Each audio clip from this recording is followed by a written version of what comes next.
Assalamualaikum warahmatullahi wabarakatuh. Salam bahagia, damai, sejahtera selalu. Mari kita berinteraksi bersama alam. Dan salam utama, salam sampurasun, dan salam rahayu ingkang kinasih. Berbahagia sekali hari ini, tepatnya di 26 Juni 2025. Tepatnya kesakralan alam ini secara visual, kawan-kawan semua adat istiadat dari seluruh Nusantara menyambut kedatangan malam Suro. Saya Sri Rama membawa papa cinta untuk semua, karena kedalaman di dalam rasa kita harus selalu memberikan kasih sayang. Saat ini saya berada di Tempuran, daerah kota Mojokerto. Gemuruh geluduk sudah mulai mengawali untuk membuka cipta karsa dari esensi isi di dalam hati kita yang berkepak sayapnya begitu gagah perkasa seperti sang Garuda kembali turun di Nusantara ini. Papa Cinta membawa Anda untuk bisa memberikan makna dalam hidup ini. Untuk itu, mari kita dengarkan kajian-kajian yang menarik. Kemudian, saya hari ini tidak sendiri di tempat pepunden Nyai Gayatri. Di samping kiri saya ini ada Papa Cinta yang bernama Kang Mas Gunawan, Sang Prabu dari Bogor. Dan di belakang saya ada eyang saya yang menemani saya sejak ribuan tahun yang lalu istilahnya, tapi baru berjumpa seolah-olah kita sudah lama saat itu pernah bertemu. Selamat siang Eyang Buci. Semoga puja dan puji syukur ini bisa membawa makna untuk sesungguhnya arti makna kehidupan Anda di segenap Nusantara bahkan mancanegara. Dan di ujung sana ada Cak Mianto yang selalu mendampingi kami sebagai generator untuk melaksanakan tugas-tugas mulia di bidang properti dan sebagainya. Karena maraknya kehidupan saat ini, hiporianya jiwa-jiwa saat ini, ada beberapa versi. Ada yang hiporia tentang mencari kekayaan, kekayaan itu sendiri, dan bisa menggantungkan dirinya, katakanlah cinta pada bumi, tapi tidak ada prestasi untuk diberikan kepada bumi pertiwi. Karena kita berada di ladang sawah yang begitu luas, tangan-tangan, jari-jari para petani menanam. Karena kalau di kota-kota banyak nama-nama buah dan sayur mayur, tapi tidak ada kelihatan apa yang ditanam di sana, karena SDA-nya berada di kampung-kampung dan di desa. Berbicara budi pekerti, adanya di kampung-kampung dan di desa-desa. Untuk itu kami turun ke bawah untuk mengajak peran serta warga di bawah sebagai tata alam ini untuk benar-benar memberikan satu acuan, seperti artinya rasa ini menuntut kembalinya budi pekerti di Pulau Jawa Dwipa ini, antara timur, Jawa Tengah, dan Jawa Barat. Kalau istilah ini Jawa Dwipa ini sudah menyatu, maka ada apresiasi besar, dan alangkah indahnya, dan alam semesta akan memberikan gambaran seperti atmosfer untuk bersinergi antara jagat cilik dan jagat gede. Saya Sri Rama, Papa Cinta, membawa Anda untuk berinteraksi di siang hari ini, dan kita ngobrol-ngobrol tentang esensi Pancasila. Apa sih isi dalam Pancasila? Kok Garuda ini selalu bertapa atau semedi di tembok-tembok Anda dengan menoleh ke kanan? Untuk itu, saya akan hadirkan Papa Cinta untuk memberikan rasanya, untuk memberikan berbagi konsisten di dalam proses perjuangannya untuk bisa memberikan esensi di dalam isi dalam Pancasila. Selamat siang, ya, Papa Cinta. Dipersilakan, Bapak. Ya. Luar biasa ini kesempatan berbahagia nih, ketemu Kang Mas, ketemu Eyang kita, Romo Puji, Cak Mianto. Ya, hari ini saya merasa sangat bahagia ya kan, diundang oleh saudara saya Kang Mas yang dia sangat cinta dengan Pancasila. Dan hari ini memang pada dasarnya Pancasila ini hanya terpasung di tembok saja, ya kan? Dia terpasung hanya jadi berhala saja. Harusnya Pancasila bisa hidup, bisa terbang. Ya kan? Yang hari ini menjadi permasalahan adalah Pancasila baru jadi ideologi. Kalau kita bicara ideologi, berarti baru jadi ide-ide saja. Ya. Ketika jadi baru ide-ide, berarti masih di kepala perumus-perumus daripada Pancasila. Berarti masih ada di kepala mereka semua. Nah, ini yang menjadi masalah. Harusnya ini pecahkan ideologi ini. Jangan cuma di kepala-kepala perumus daripada Pancasila itu tadi. Ya kan? Harusnya kita ledakan dari ideologi menjadi falsafah. Nah, caranya bagaimana Pancasila menjadi falsafah? Tentunya bangsa Indonesia dari rakyat sampai pemimpin harus kembali pakai Pancasila sebagai jati diri. Baru Pancasilanya meledak menjadi falsafah. Tetapi yang antiknya adalah Pancasila bukan untuk menjadi falsafah. Target Pancasila ini adalah Pancasilaisme. Bicara isme ini bicara kepahaman yang tinggi. Ada komunisisme, kapitalisme, sosialisme. Nah, inilah isme-isme. Maka sebetulnya Pancasila hadir untuk, maka Pancasila Indonesia akan menjadi mercusuar dunia. Seperti itu. Maka Pancasilanya bangkitkan dulu di jiwa kita semua sebagai bangsa Indonesia. Ya kan, bangsa Indonesia bukan negara agama. Bangsa Indonesia bukan negara suku. Bangsa Indonesia bukan negara partai. Tapi bangsa Indonesia negara hukum. Hukum di bangsa kita berlandaskan Undang-Undang Dasar 1945. Ya kan? Tapi poinnya adalah Undang-Undang Dasar terlahir karena Pancasila. Seperti itu dulu, Kang Mas. Terima kasih. Wow, luar biasa.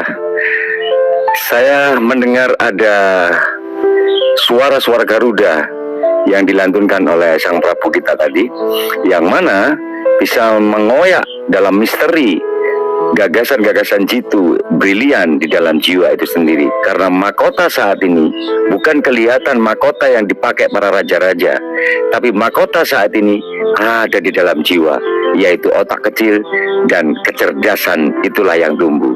Wah, keren sekali ini. Lah, Eyang, ini saya mau tanya nih, Yang. Kalau Eyang saya ini, Romo kita ini sudah keliling Indonesia ini. Yang sebelah sini ya. Ah, sini ya. Biar kelihatan ini. Ini saya paksa untuk memakai celana jeans ini. Biasanya hanya pakai sewek kemana-mana. Iya, Yang.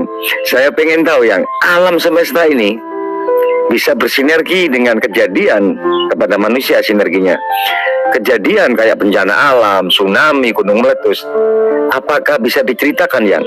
Apa fungsinya sukma jiwa, energi manusia ini dengan alam semesta ini, Yang? Biar Prokadang atau seluruh teman-teman bisa menyaksikan. Karena ilmu datang itu dari serapan telinga. Anda mendengar pakai suara dan melihat apa yang Anda lihat. Maknai yang saya akan memberikan cerita dari Eyang Puji. Dipersilakan, Yang. Oke, terima kasih saudaraku semua. Salam merdeka, salam Garuda, Pancasila menang. Jadi yang terjadi sekarang ini, saudaraku, gejolak alam, supaya kita bisa selamat dari goncangan alam, satu hanya kita sinergi, menyatu, dan kita jangan lupa dengan ketuhanan yang Maha Esa. Dan kita ayolah kita selesaikan sila ke-1. Semua golongan, semua agama. Kalau sudah sila ke-1 terselesaikan, itulah alam juga akan ikut damai. Makanya alam tinggal ngikuti aja. Ngikuti kita saudara kita semua. Mari kita bersatu biar Pancasila ini terwujud dan menang. Dan kemenangan Pancasila untuk siapa? Untuk seluruh rakyat Indonesia. Dan semua, untuk semua makhluk hidup. Ya, gitu aja. Terima kasih. Ya, saudara-saudaraku, Anda bisa memaknai bahwa memang kalau sudah arahkan satu tujuan dari leluhur dulu, dari Tanhana Dharma Marwa, berbhinneka tunggal ika. Munculnya yaitu sebuah sang sosok perkasa, yaitu Garuda Pancasila. Garuda Pancasila itu menang, maka terjadi seluruh masyarakat bisa menjadi anak-anak yang lebih cerdas, anak-anak yang lebih cendekiawan untuk memaknai filosofa atau semacam ajaran-ajaran suci yang ada, kitab-kitab yang ada diajarkan oleh guru-guru kita, mursyid-mursyid kita, para pendeta-pendeta kita, para romo-romo kita. Itu dirangkum semuanya menjadi satu kekuatan yang luar biasa. Kenapa saya bilang begitu? Karena kekuatan di dalam Pancasila adalah hasil dari rembesan atau inspirasi atau sari-sari patinya dari kitab-kitab suci itu.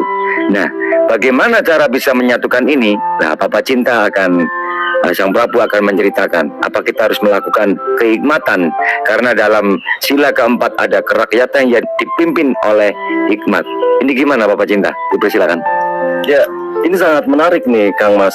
Ya kan, tadi Romo bilang bahwa sila pertama harus diselesaikan. Tetapi yang menjadi permasalahannya adalah Pancasilanya juga harus selesai. Ya kan? Nah, ini yang harus dijelaskan dulu, apa sih sebenarnya Pancasila? Pancasila itu dari bahasa Sanskerta, artinya 5 dasar. Itu diartikan 5 dasar. Ketika kita bicara dasar, berarti bicara pondasi. Bicara pondasi, bicara hukum, maka Pancasila tidak boleh bergeser. Karena ini sebagai dasar, sebagai hukum, ya kan? Tetapi saya mengajak masuk lebih jauh daripada itu. Panca juga diartikan dengan tangan, ya kan? Panca diartikan dengan tangan. Nah, yang harus kita pahami adalah tangan ini fungsinya untuk apa? Kan untuk meraih. Berarti untuk meraih penglihatan kita memakai apa? Pakai mata kan? Meraih pendengaran kita pakai telinga. Meraih penciuman kita memakai hidung. Berarti ini adalah tangan-tangan. Nah, sila diartikan juga duduk atau berdiam diri. Maka tangan-tangan yang duduk ini harus duduk di mana? Tentunya di porsi-porsinya. Ya kan? Telinga harus di tempatnya, mata harus di tempatnya, hidung harus di tempatnya. Berarti Pancasila ini sebagai landasan untuk berpikir. Salah satunya, kalau kita makan harus pakai tangan, jangan pakai punggung. Ini udah salah, nggak sesuai. Ya kan? Kalau memikir harus pakai otak, jangan pakai dengkul. Kan begitu Kang Mas. Ini antik. Berarti ini bisa diterapkan dalam diri pribadi maupun urusan mancanegara. Ya kan? Misalkan seorang pemimpin untuk memilih menteri kelautan, jangan yang mengerti hutan. Nanti lautnya diuruk jadi hutan. Untuk memilih menteri kehutanan, jangan yang mengerti nembok. Nanti hutannya jadi mall. Maka tangan-tangannya harus duduk. Berarti Pancasila bicara apa kalau bukan bicara kesadaran? Jadi nomor 1 adalah sadar. Sadar dulu. Maka Pancasila itu mengajarkan kesadaran. Maka orang-orang yang sadar pasti akan ke sila pertama. Yang hari ini miris adalah begitu bicara Pancasila langsung satu ketuhanan yang Maha Esa. Padahal Pancasila itu di atas ketuhanan itu. Ya kan? Bagaimana orang yang tidak sadar mau mencari Tuhan? Tidak mungkin. Ya kan? Nah, maka orang-orang yang sadar inilah yang akan mampu membongkar tentang konsep-konsep ketuhanan. Tetapi Romo, hari ini yang terjadi, begitu membahas iblis, iblisnya sama. Begitu membahas setan, setannya sama. Begitu membahas malaikat, malaikatnya sama. Tetapi begitu membahas Tuhan, kok beda-beda? Ini ada apa? Apakah Tuhannya pada egois? Kenapa nggak sama? Berarti sepakat yang kata Romo katakan tadi, bahwa sila pertama harus selesai. Ya kan? Saya sebagai keturunan Sunda, ya kan, memberikan gelar kepada Sang Pencipta alam semesta dengan sebutan Gusti. Saudara saya di Papua mungkin memberikan gelar tertinggi kepada Sang Pencipta alam semesta itu dengan sebutan Teteh Manis. Saudara saya di Sulawesi mungkin memberikan gelar kepada Sang Pencipta alam semesta dengan sebutan Karaeng. Yang di Sumatera mungkin memberikan gelar tertinggi kepada Pencipta alam semesta dengan gelar Mulajadi Nabolon. Ada yang bilang Hyang Widi, yang Murdeng Alam, Pangangersa, segala macam. Ya kan? Tetapi permasalahannya adalah siapa dia? Kalau semua merujuk artinya pencipta alam semesta, berarti sama dong. Kenapa kita harus ribut? Siapa Gusti pencipta alam semesta? Siapa Teteh Manis pencipta alam semesta? Siapa Mulajadi Nabolon pencipta alam semesta? Harusnya sudah selesai dong. Oh sama. Ini cuman beda penamaan-penamaan saja. Maka kita jangan bodoh. Karena gara-gara urusan nama saja, kita ini berpecah belah nih Kang Mas. Tidak bilang Gusti, orang Sunda, orang Jawa bilang Gusti. Tidak bilang Gusti, yang lain nggak benar. Tidak bilang Mulajadi Nabolon, nggak benar yang lain. Ada apa dengan ini? Kang Mas misalkan, saya panggil Kang Mas. Mungkin anak Kang Mas beda, mungkin ayahanda. Ya kan, nyonya istrinya Kang Mas mungkin bilangnya bebek. Wah, ya kan? Orang-orang yang mengikuti Kang Mas mungkin bilangnya Om. Terus kita terjebak dalam kata-kata itu. Kan ini ya, sebuah kebodohan. Ya kan? Harusnya sudah selesai sila pertama, bahwa kalau artinya merujuk kepada pencipta alam semesta, ayo kita berangkulan. Ya. Tetapi kenapa sila pertama itu ketuhanan yang Maha Esa? Ini anti. Ke itu artinya menuju. Kalau kata ada ke artinya menuju. Menuju mana? Menuju Tuhan. Tuhan yang mana? Karena di sana ada imbuhan an, berarti menunjukkan sesuatu yang banyak. Berarti harus menuju kepada Tuhan yang banyak. Kenapa seperti itu?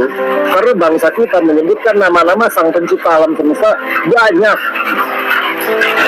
Berarti apapun penamaannya boleh bermain. Kan seperti itu. Gusti silakan. Yang Widi silakan. Ya kan? Saudara kita dari Arab bilangnya Allah, silakan. Saudara kita dari Cina bilangnya Tien, silakan.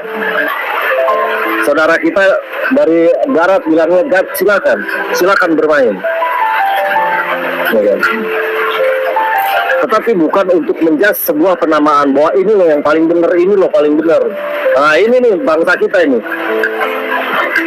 Dan untuk urusan nama saja ini banjir darah. Gara-gara nggak bilang Gusti, yang lain nggak bener, kafir, nggak bener, bunuh.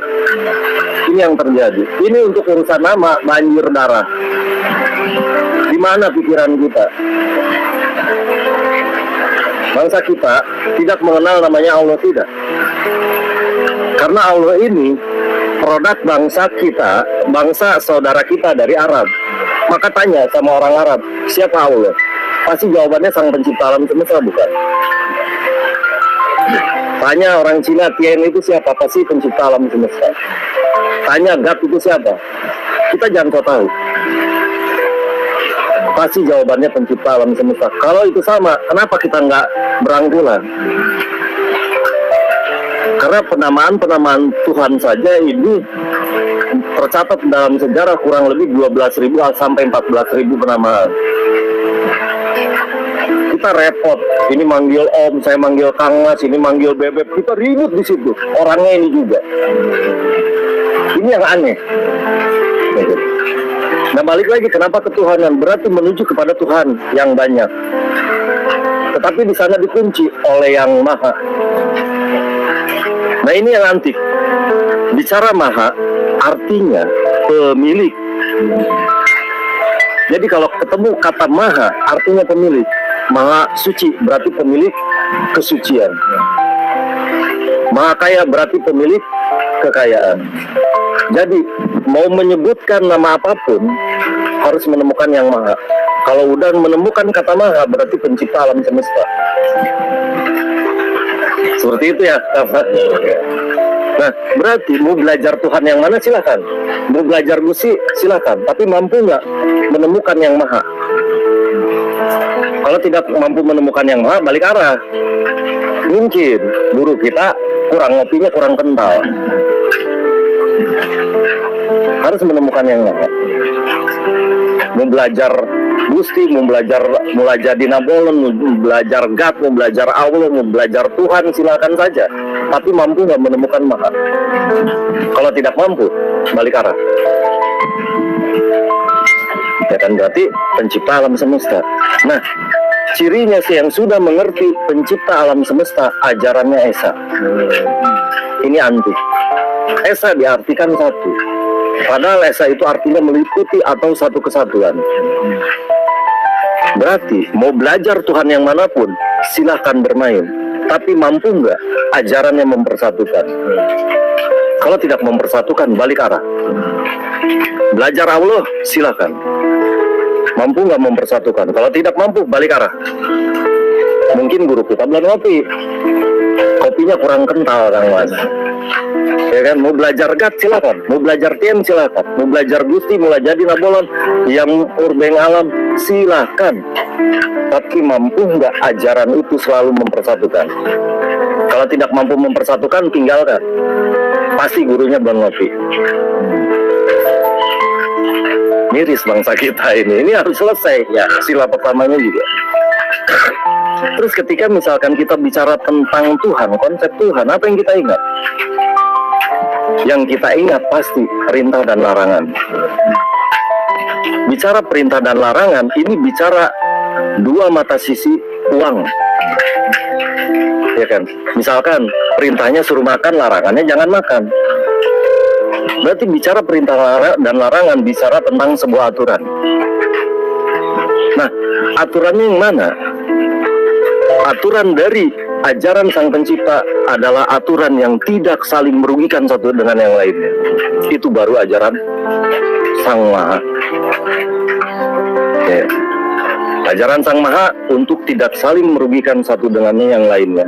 Maka kenapa selalu diawali dengan menyebut nama Tuhan pengasih dan penyayang? Selalu dengan menyebut nama Gusti pengasih dan penyayang. Menyebut nama Allah pengasih dan penyayang. Menyebut nama God pengasih dan penyayang. Berarti aturan yang tertinggi adalah kasih dan sayang, tanpa membedakan lagi apa partaimu, apa agamamu, apa golonganmu, tidak ada.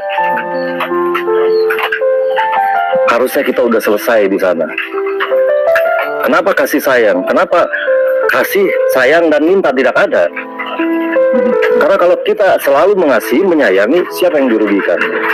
Semua masing manusia melakukan itu, kelar ini. Kalau sudah seperti ini, maka dia layak disebut manusia. Kalau sila pertamanya tidak lewat, dia bukan manusia. Maka sila kedua, ini adalah kemanusiaan yang adil dan beradab. Kok antik ya? Kenapa kemanusiaan? Yang sudah lewat di sila pertama tadi, berarti dia layak disebut manusia. Saya manusia, Kang Mas semua, Romo manusia. Maka kemanusiaan bukan bicara tentang individu lagi. Ke artinya menuju manusia. Manusia yang mana? Yang banyak, itu kemanusiaan. Kalau masih manusia ya masih egois. Tapi kalau selalu berpikirnya tentang kemanusiaan, itu berarti bicaranya tentang sama. Kamu dan aku sama. Kamu adalah aku adalah kamu. Tetapi kita lihat ciri daripada manusia yang mana? Ciri yang dikatakan manusia adalah yang adil. Terus esensi adil itu seperti apa? Esensi adil itu adalah kasih sayang yang benar sesuai aturan. Itu esensi adil.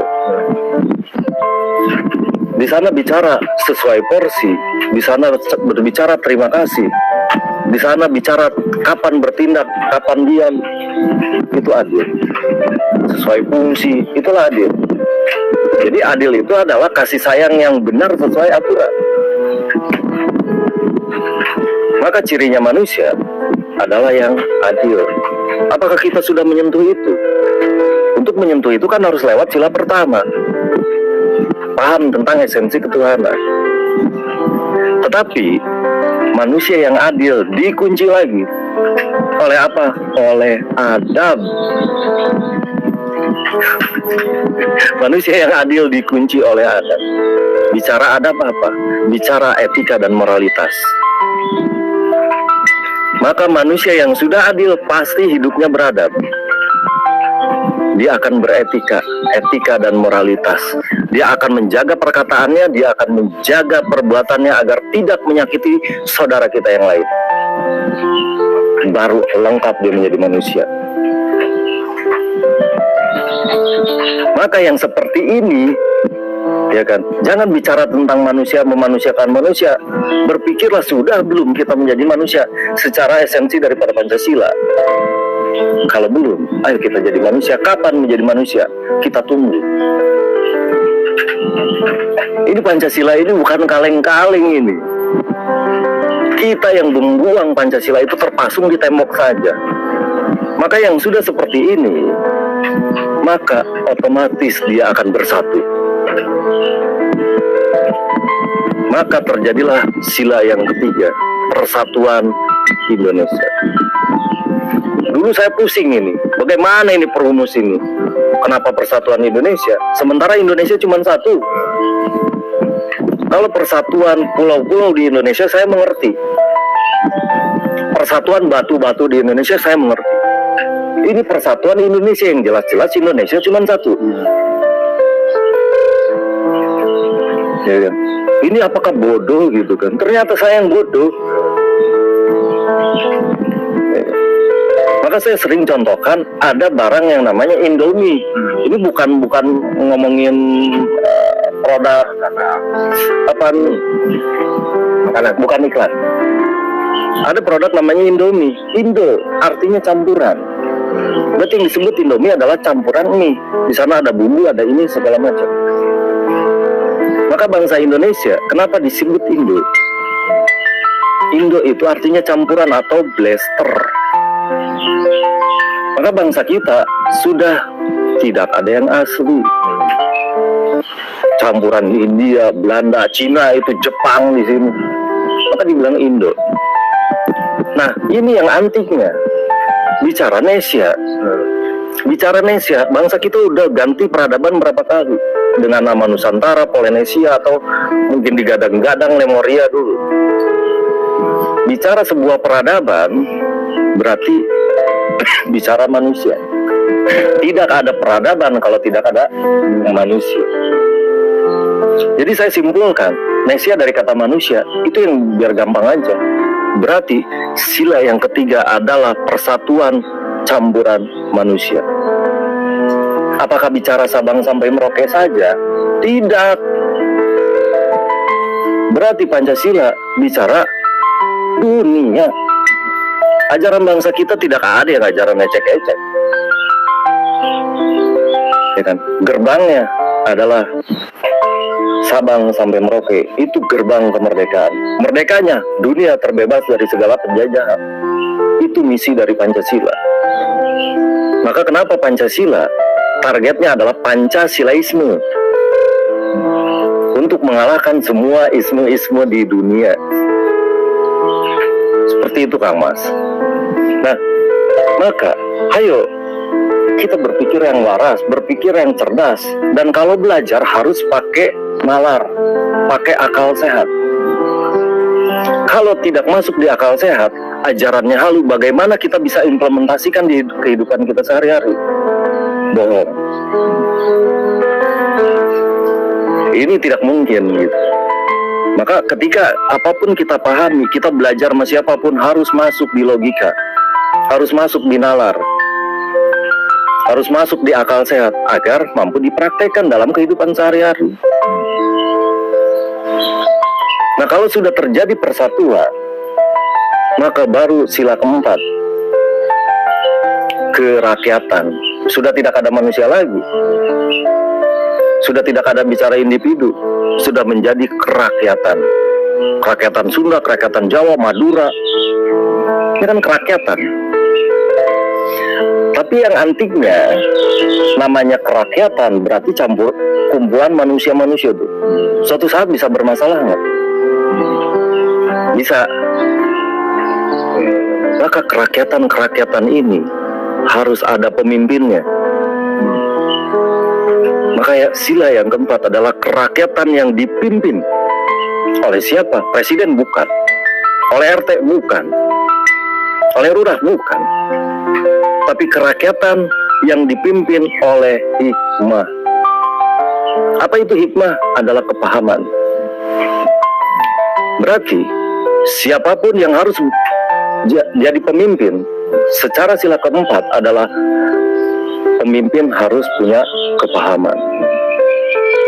Kalau tidak punya kepahaman, modal ganteng, modal banyak duit, ini kan ribet. Tapi kalau dia punya kepahaman, dia ganteng juga kan itu bonus, dia kaya juga kan bonus. Tapi bukan titik poinnya di ganteng, cantik atau apa, tapi dia hikmah tidak, punya kepahaman tidak. Karena kalau dia tidak punya kepahaman, bakal morat-marit ini kerakyatan. Tetapi orang yang punya hikmah sendiri dikunci lagi. Dikunci oleh apa? Oleh kebijaksanaan.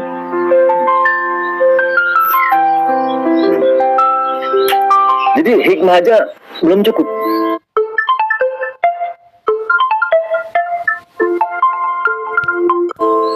Paham aja belum cukup. Maka dia dikunci oleh kebijaksanaan. Bicara kebijaksanaan, ke artinya menuju mana? Menuju bijak. Bijak yang mana? Bijak yang banyak. Berarti kebijaksanaan itu apa? Ada 3. 1 bijaksana, 2 bijak sini, 3 tidak bijaksana, tidak bijak sini. Saya contohnya ribut dengan Kang Mas ini. Saya ngadu ke Kang Mas, ngadu ke Romo, dia nggak akan diterima. Dua-duanya pagel. Kan gitu. Kalau saya ngadu begitu aja, terus langsung diterima, berarti dia nggak paham, nggak hikmah. Maka panggil dua-duanya. Saat saya yang benar, bijak sini dong.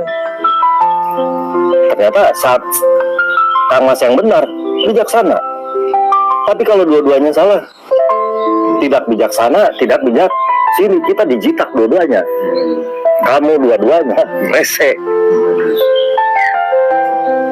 Ya kan? Karena seorang pemimpin yang paham itu dikunci lagi dengan kebijaksanaan. Satu contoh kasus, ada seorang nenek-nenek mencuri waktu itu tahun berapa itu ya, mencuri, dan dia dilaporkan kepada polisi terus disidang di hakim. Nah, hakim ini bilang, kenapa mencuri? Secara nenek itu bersalah mencuri. Hukum itu harus keras, tidak memihak. Mencuri dihukum. Hukum ini nggak boleh lentur. Tapi inilah kelemahan daripada hukum, tidak lentur. Maka perlunya pemimpin yang hikmah dan punya kebijaksanaan. Maka ditanya, kenapa mencuri? Jawabannya, saya lapar.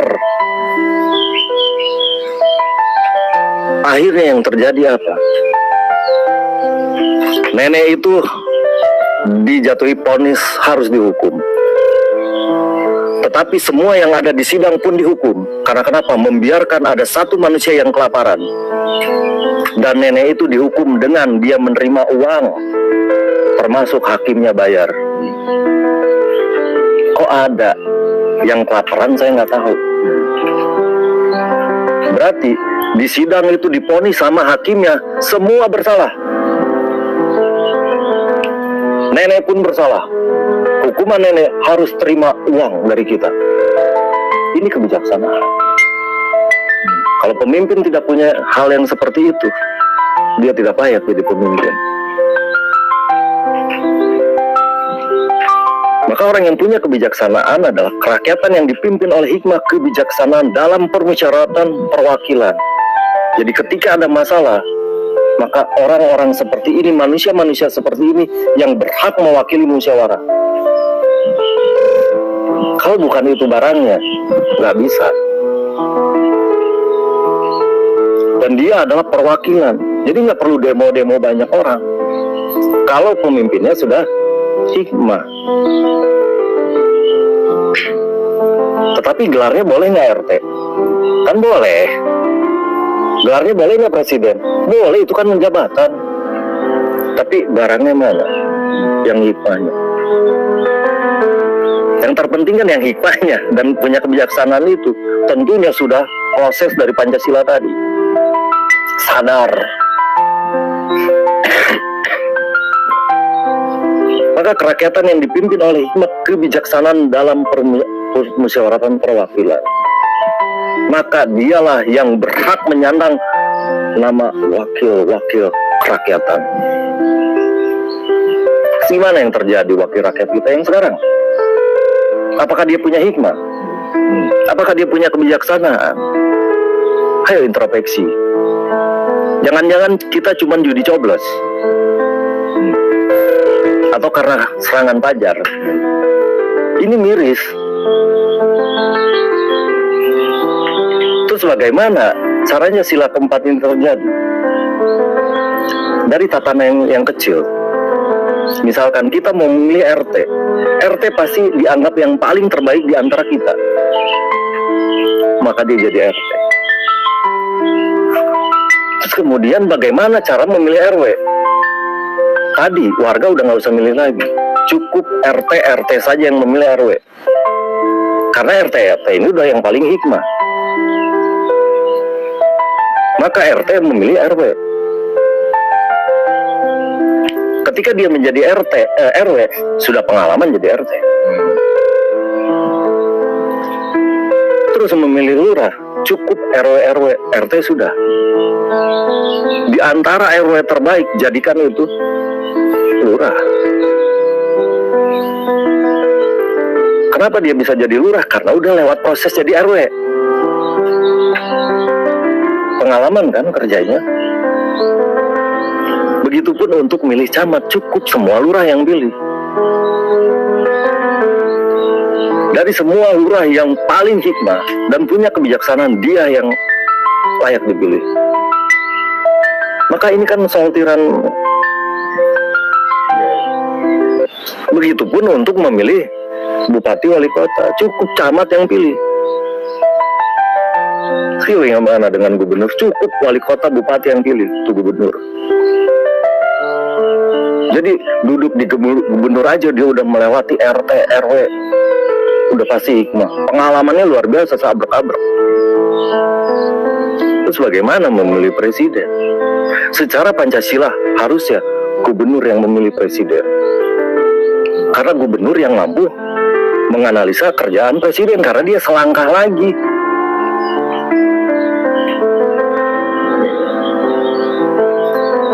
Ya kan? Baru ormasnya berjalan. Kan banyak juga nih ormas, padahal ormas itu organisasi masyarakat. Itu dari RT sampai ke presiden itu ormas. Ormas yang mana lagi? Mohon maaf ini. Ormas yang mana lagi? Kenapa sekarang banyak-banyak ormas? Karena pemimpinnya nggak hikmah dan tidak punya kebijaksanaan. Miris bangsa kita. Maka orang-orang yang sudah melalui sila keempat, dialah yang akan menjadikan sila kelima. Keadilan sosial bagi seluruh rakyat Indonesia. Keadilan sosial. Sosial apa? Banyak sosial. Sosial budaya, sosial agama, sosial seni. Ini harus ditempatkan sesuai porsi-porsinya, atau tangan-tangan tadi harus duduk di tempat-tempatnya dengan porsi. Perlu bantuan, nah sesuaikan dengan porsi. Ini sanggar kecil, jangan disamain dengan sanggar besar gitu. Misalkan Ini karang tarunanya kecil, itu karang tarunanya besar, ya jangan disamakan gitu kan. Kalau disamakan nggak adil. Anak SD sama anak mahasiswa, anak SD dikasih 5.000, anak mahasiswa kasih 5.000 manyun, nggak adil. Maka keadilan sosial. Tadi sosial apa? Sosial budaya, sosial agama, sosial semua mencakup itu. Maka itulah yang mampu, harus manusia yang punya hikmah dan kebijaksanaan. Maka keadilan sosial bagi seluruh rakyat campuran manusia. Baru Indonesia Pancasilanya menjadi Pancasilaisme. Dan Pancasila ini adalah ajaran adiluhung yang terlahir kembali dengan baju barunya Pancasila. Ajaran adiluhung bangsa kita mengajarkan ajaran cinta. Ajaran-ajaran yang dari luar, dari Arab, Yahudi, dari manapun adalah ajarannya tentang kasih sayang. Dikasih saja tidak disayangi, modus. Disayang saja tidak dikasih, modus. Kasih sayang yang tidak terpisah, itu yang disebut namanya cinta. Jadi cinta itu kalau dipreteli isinya kasih sayang. Terus kurang apa bangsa kita? Ajaran bangsa kita adalah ajaran cinta. Berarti ajaran bangsa kita adalah induk daripada semua ajaran. Maka papa cintanya mana?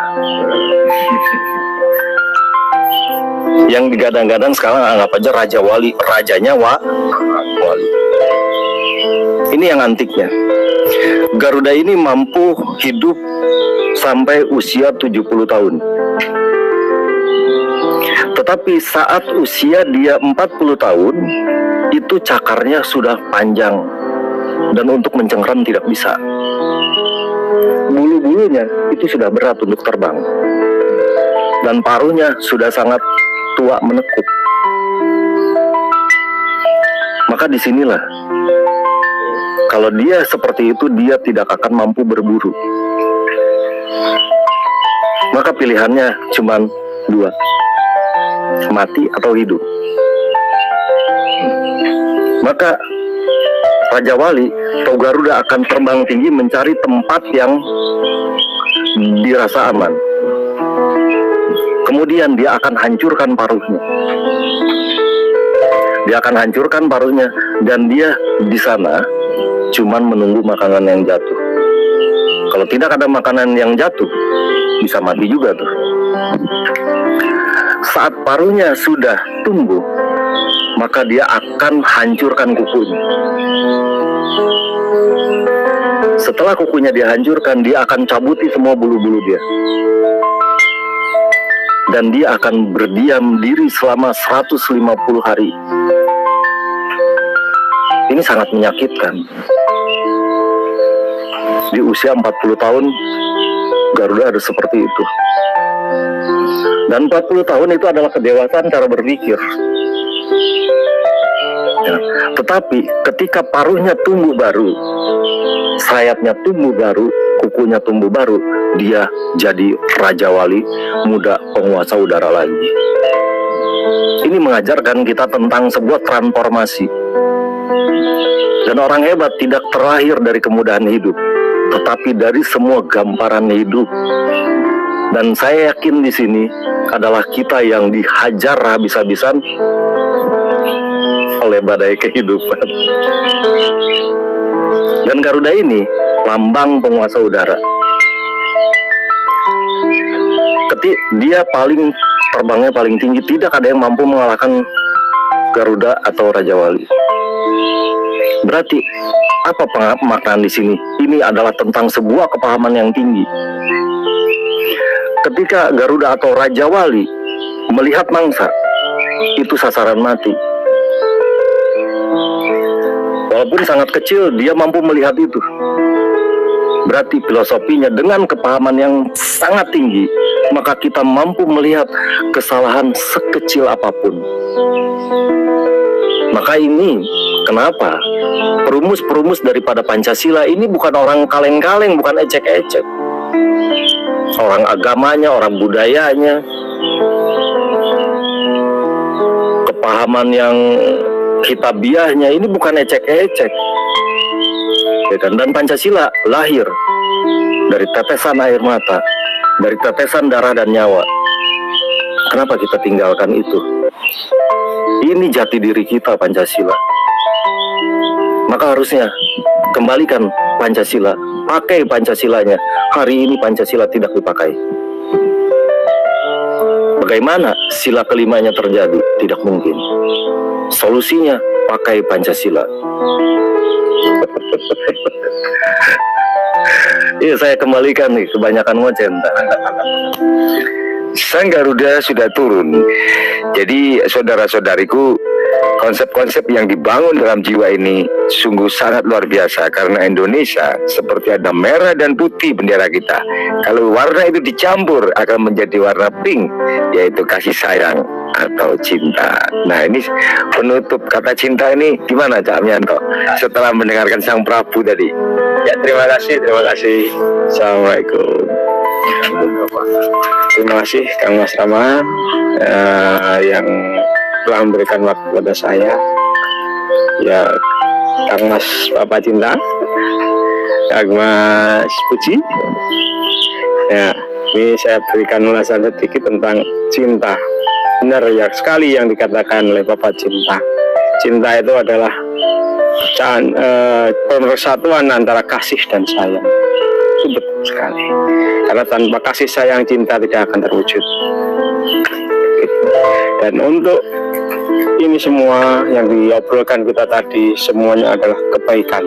Kebaikan untuk diri pribadi, untuk keluarga, untuk yang lebih besar adalah bangsa dan negara kita, supaya lebih maju. Dan kita sangat mendukung untuk keberlanjutan ini. Keberlanjutan yaitu Pancasila menang. Siap mendukung Pancasila menang? Siap. Oke, kita lanjutkan perjuangan untuk menjadikan Pancasila menang, untuk mempersatukan seluruh umat di dunia ini biar kita lebih semangat, bukan cuma di Indonesia ya. Iya dong. Oh iya, siap, mantap. Tapi Indonesia dulu yang jadi miniaturnya. Nah, siap. Jadi Indonesia kita jadikan Pancasila yang benar-benar Pancasila menjadi menang. Begitu. Untuk ini kita diperlukan adalah kasih dan sayang. Itu pokok intinya sebenarnya.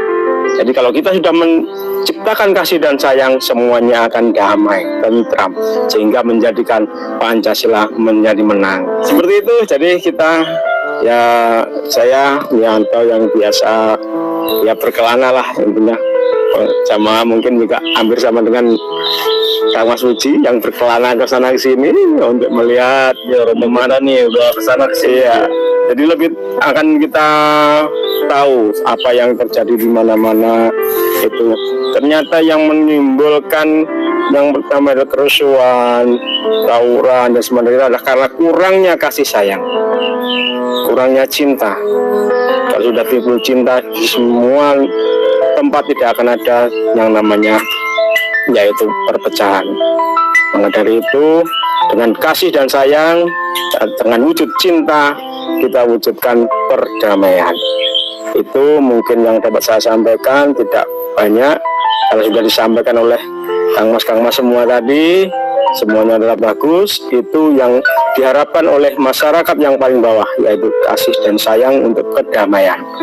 Itu Kang Mas mungkin yang dapat saya sampaikan. Mohon maaf jika kata-kata saya kurang bijak, kurang tepat, kurang benar. Saya akhiri. Assalamualaikum warahmatullahi wabarakatuh. Pancasila menang. Ada sebuah sifat dasar dari semua zat yang bisa memasukin jiwa Anda. Nyeleme gabus muncul lewat hitam, gagasan bagus yang tajam masuk ke dalam rasa jiwa Anda. Konten ini semakin panjang, mulai dari gemuruh halilintar hingga hujan hingga terang. Berarti konsep ini merupakan awal dan akhir. Akhirnya saya akan menutup rangkaian cerita hari ini. Next kita akan kembali lagi. Ucapkan salam walaupun Anda di mana Anda berada.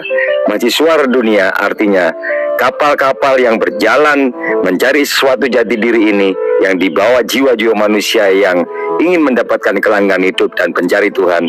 Itu ada cahaya. Sekecil cahaya di hati itu, nyalakan bersama kami, dan kita akan hadir di kota-kota Anda. Papa Cinta membawa Anda untuk menang diri, cintai diri, tahu jadi diri, mengenal ketuhanan.